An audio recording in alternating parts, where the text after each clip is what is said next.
네, 중국도 미국 대선에 관심을 보이고 있습니다. 중국 매체들은 미국 대선 뉴스를 속속 전하고 있는데요. 네, 이번에는 베이징 연결해 보겠습니다. 배상진 특파원, 중국 내에서는 미국 대선을 어떻게 바라보고 있습니까?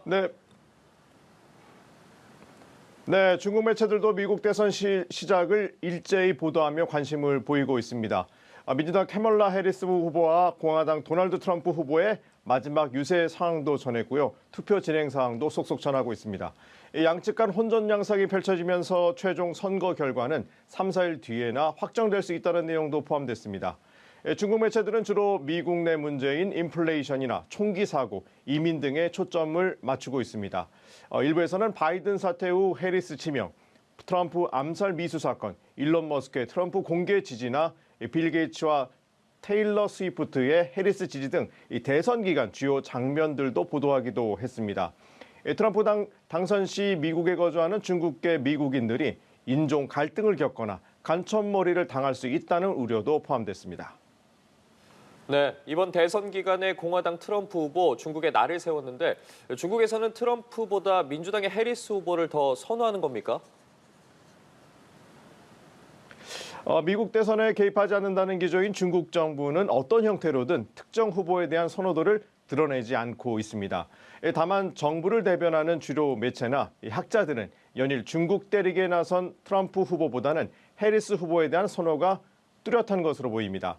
선거 기간 해리스 후보가 미중 간 무역 전쟁을 자제하고 중국 지도부가 대화 상대라는 점을 강조해 왔다는 데 주목했고요. 특히 러닝메이트인 팀 월즈 부통령 후보가 지중파라는 점 역시 긍정적인 요인으로 꼽고 있습니다.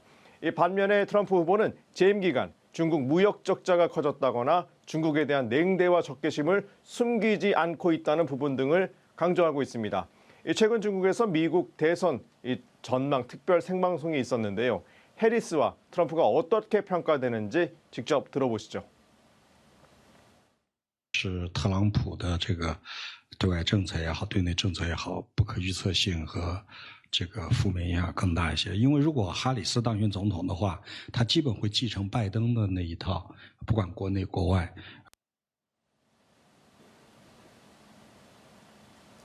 하지만 SNS에서의 분위기는 다릅니다. 트럼프 당선을 예측하거나 기대하는 목소리가 많은데요. 트럼프에 대해 뭐든 아는 체 한다는 의미의 둥앙, 트럼프의 무역 전쟁으로 중국의 국력을 키웠다는 최건국 동지를 언급하며 호감을 표현하고 있습니다.